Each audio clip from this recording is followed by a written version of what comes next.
ഓം വ്യാസായ വിഷ്ണുരൂപായ വ്യാസരൂപായ വിഷ്ണവേ നമോ Y ബ്രഹ്മനിധയേ വാസിഷ്ഠായ നമോ നമ.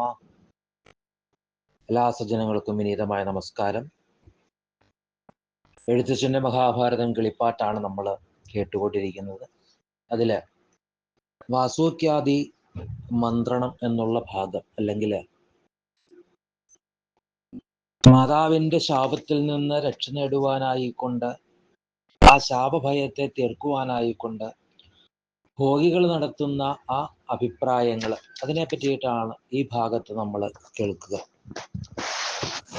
മാതൃശാപത്തിൽ നിന്ന് മുക്തരാകാനുള്ള മാർഗം എന്താണ് എന്ന് വാസുകി നല്ലതുപോലെ ആലോചിച്ചു. തൻ്റെ സഹോദരന്മാരോട് ചേർന്നിട്ട് അദ്ദേഹം അതിനെ പറ്റിയിട്ട് വിചാരമൊക്കെ ചെയ്തു. വാസുകി പറയുകയുണ്ടായി, സർവ ശാപത്തിനും പ്രതിവിധിയുണ്ട്, പക്ഷേ മാതാവിന്റെ ശാപത്തിന് പ്രതിവിധിയൊന്നുമില്ല. ബ്രഹ്മസവിധത്തിൽ വെച്ചാണ് നമ്മെ ശപിച്ചത് എന്ന് ഓർക്കുമ്പോഴേ എനിക്ക് വിറ വരുന്നുണ്ട്. ഇനി താമസിച്ചു കഴിഞ്ഞാൽ നമ്മുടെ സർവനാശമായിരിക്കും ഫലം. അതുകൊണ്ട് എല്ലാവരും കൂടി നല്ലതുപോലെ ആലോചിക്കുക. ജനമേജയൻ സർപ്പകുലനാശത്തിനായി കൊണ്ട് സത്രം ചെയ്യരുത്, നമുക്ക് തോൽവിയും മരണവും ഒന്നും സംഭവിക്കരുത്. ഇങ്ങനെ വാസുകിയുടെ വാക്കുകൾ കേട്ട സർപ്പങ്ങള് പലതരത്തിലുള്ള അഭിപ്രായങ്ങൾ അവിടെ മുന്നോട്ട് വയ്ക്കുകയുണ്ട്. ഒരാൾ പറഞ്ഞു, നാമ ബ്രാഹ്മണരുടെ വേഷത്തിൽ ചെന്നുകൊണ്ട് ജനമേജയനെ യജ്ഞം ചെയ്യാതിരിക്കണമെന്ന് ഉപദേശിക്കുക.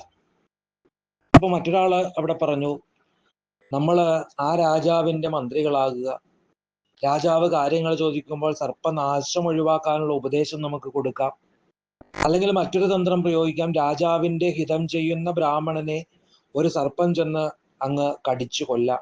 അപ്പൊ ആ സമയത്ത് ആ യജ്ഞം നിന്നുപോകും. സർപ്പ സത്രജ്ഞരും ഋത്വിക്കുകളുമായ സർവ്വവിപ്രരെയും നമുക്ക് കടിച്ചു കൊല്ലാം. അപ്പൊ പിന്നെ ഭയക്കേണ്ട ആവശ്യമില്ല, എല്ലാം തീർന്നു.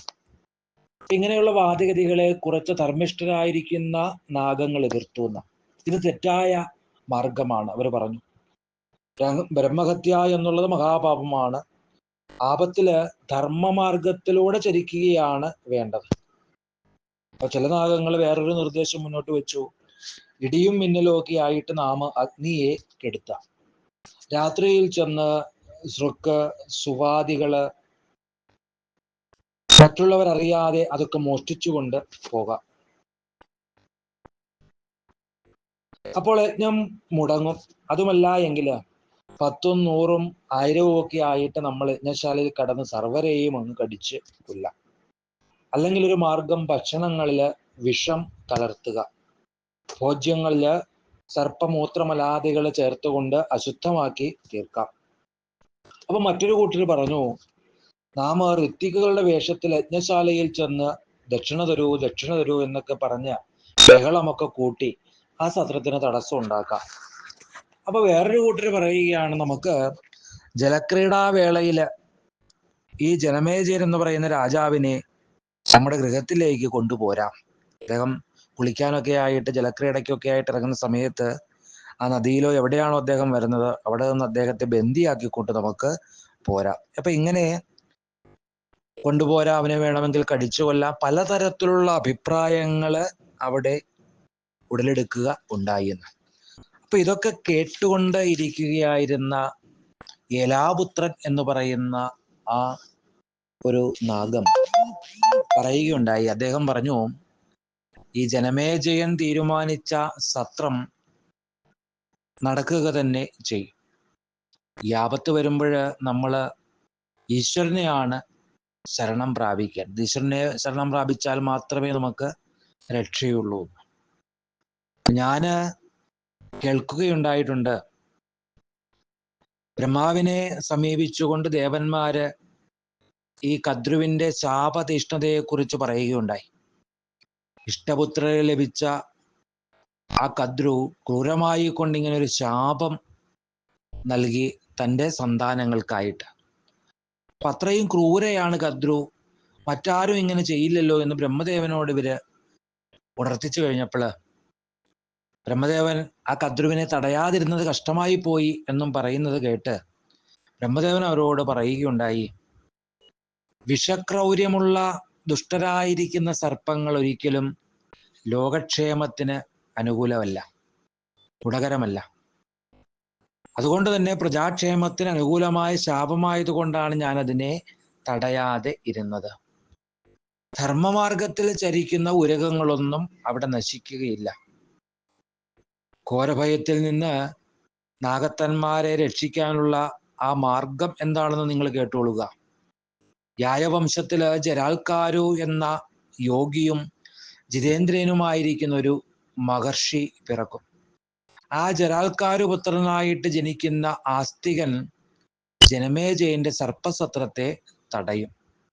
സത്രത്തില് പാപികളായ സർപ്പങ്ങളൊക്കെ മുടിയും, എന്നാലോ ധർമ്മിഷ്ഠരായിരിക്കുന്ന നാഗങ്ങൾ അതിനെ അതിജീവിക്കുകയും ചെയ്യും. ഏലാപുത്രൻ തുടർന്ന് പറയുകയുണ്ടായി, ജരാൽക്കാരു വാസുകിയുടെ സഹോദരിയായിരിക്കുന്ന ജരാൽക്കാരുവിനെ വേട്ട് അവരിലുണ്ടാകുന്ന സന്താനമായിരിക്കും ആസ്തികൻ എന്നും ബ്രഹ്മദേവൻ ഈ ദേവന്മാരോട് പറയുകയുണ്ടായി.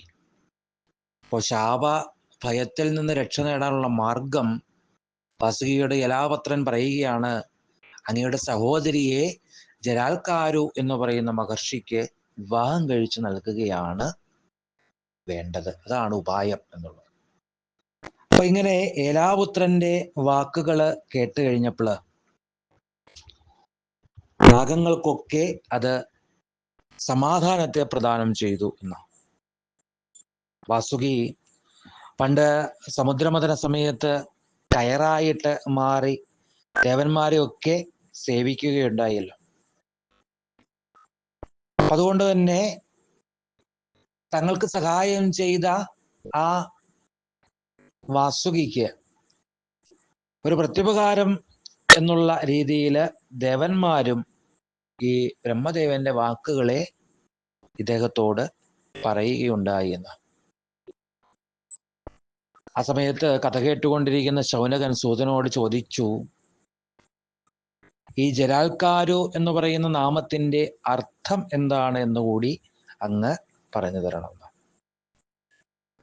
അപ്പൊ അതിന്റെ അർത്ഥം പറഞ്ഞുകൊണ്ടൊന്ന്, തപസ്, നിരന്തരമായിരിക്കുന്ന തപസ് അനുഷ്ഠിച്ചുകൊണ്ട് ശരീരത്തെ എപ്പോഴും ശോഷിപ്പിച്ചുകൊണ്ടിരിക്കുന്നയാളാണ് ഈ ജരാൽക്കാരു. ആ വാക്കിന്റെ അർത്ഥം അതാണ്. എന്താ ജര എന്ന് പറഞ്ഞു കഴിഞ്ഞാൽ ജയം എന്ന് ഒരർത്ഥം, കാരു എന്ന് പറഞ്ഞു കഴിഞ്ഞാൽ ദാരുണം എന്ന് ഒരർത്ഥം.